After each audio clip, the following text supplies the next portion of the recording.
It's Friday night at 10:33 p.m. Pacific Standard Time, and I'm sitting in my fucking room by myself, and I feel like shit.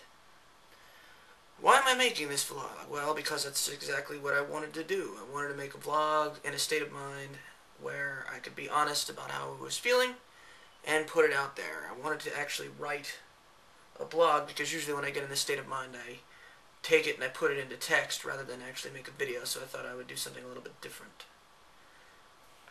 The original intent or purpose of this video was because I wanted to try to do a sort of a takeoff of the 5 facts thing. Everybody's been doing this, and I know that apparently I owe one of these.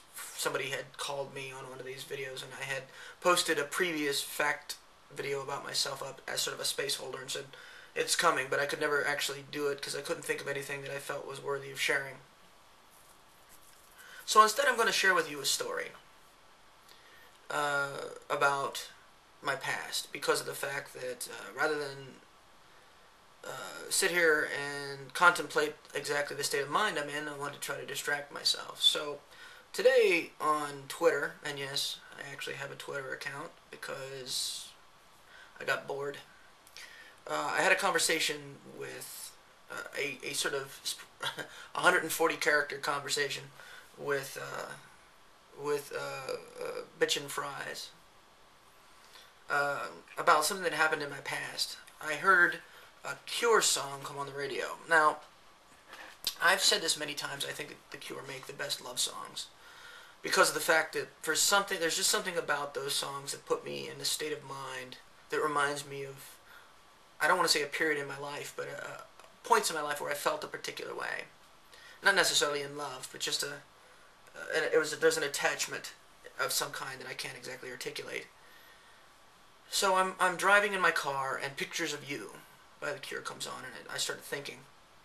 And I thought about one of the times in my life where I felt that way, which was back when I was living in Philadelphia. I was actually in a suburb of Philadelphia called Media, PA.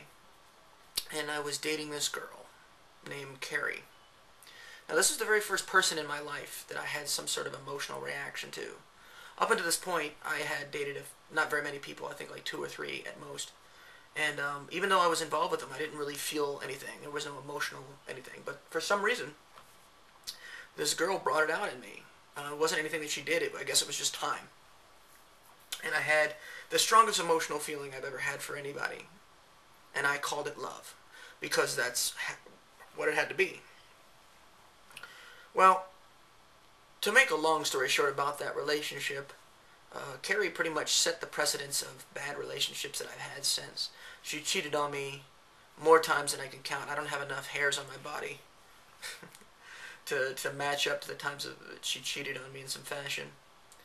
But that's not the point. The point is, I was thinking about that particular time where I was, and who I was, and a particular event that had occurred that I think is iconic of the state of being that I was in at the time. There was a social group that were friends with her that I was a part of because I was seeing her. And I wasn't really a member of the social group. I was just sort of the guy that they put up with because they were wanting to hang out with Carrie and sleep with her, or whatever the hell else is that they wanted to do. And anyway, so we were at one of these people's houses. It was a get-together, just sort of a hangout thing. And I didn't know any of these people. I was really uncomfortable. I mean, I'm uncomfortable now, but, I mean, back then I was even more of a chainsaw. So my tolerance for that kind of feeling was even, smaller than it is now. So anyway, I was in this house with these people that I didn't really like, and I was bored. And they're hanging out in the living room, and they're chatting, and they've got their little inner circle jokes and little private, references and whatnot, and I was totally out of the loop. So I got bored, and I was inspired, out of my boredom, to polish their cutlery. Now, I'm not talking about forks and spoons, no. I'm talking about the butcher knives and, cleavers and meat cutting knives. I mean, like, they had the knife block that kitchens have, and it's got all the bread knife and the slicing knife and the paring knife, all that stuff. Well, I got it in my mind that I felt like polishing these because it just seemed like something to do to me. So I took one of the largest knives out of the kitchen and walked through the house with I guess a paper towel, polishing this thing. Because for me, it was something to do. I didn't even think about it. And everyone's sort of staring at me as I'm holding this knife, and I'm just looking at them, not even thinking anything about it. Walk right out the front door onto the front porch, or the front lawn, sitting here with this big old knife. The thing was like, it was huge, big knife, and I'm sitting there and I'm trying to get it clean. I'm trying to get all the fingerprints on it, because to me, I was focused on making this knife pretty. I wanted to make the knife shiny. I wanted to make it sparkly and shiny. So I'm sitting there on her front steps, or in her front yard, and it was like, it was dusk, so it was still daylight, kind of. Sitting there with this big knife, buffing away, cleaning it, and I think one or two people came out and was sort of like trying to get me to go back into the house. And I'm like, why? What the hell do I want to go back into the house for?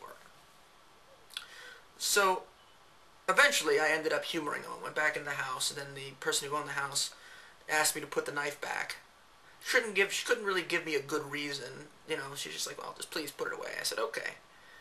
And when I walked back out of the kitchen into the living room, and sat there for a few minutes, a couple of them started fooling around, 2 or 3 of them, started fooling around on the floor, and I said, okay, I gotta fucking go, and I walked out the door.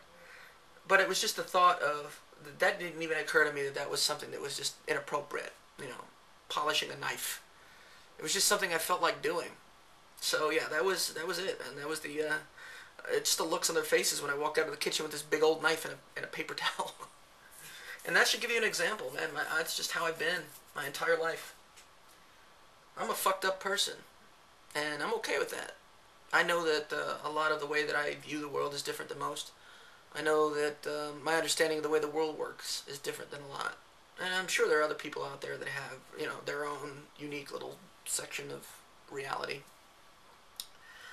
But that, ladies and gentlemen, is the actual point of this entire thing.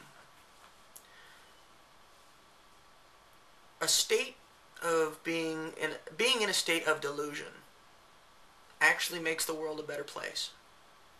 Feeling that there is something magical about the world around you that isn't understood gives the world more meaning. Having a true, full-on understanding of how shitty this world is makes living it pointless. But being just a little bit fucked up and feeling that there's just things out there that can't quite be explained, or a sense of whimsy that there's things well beyond the peripheral of your sight that you just can't quite see, but you know it's there, makes life worth living.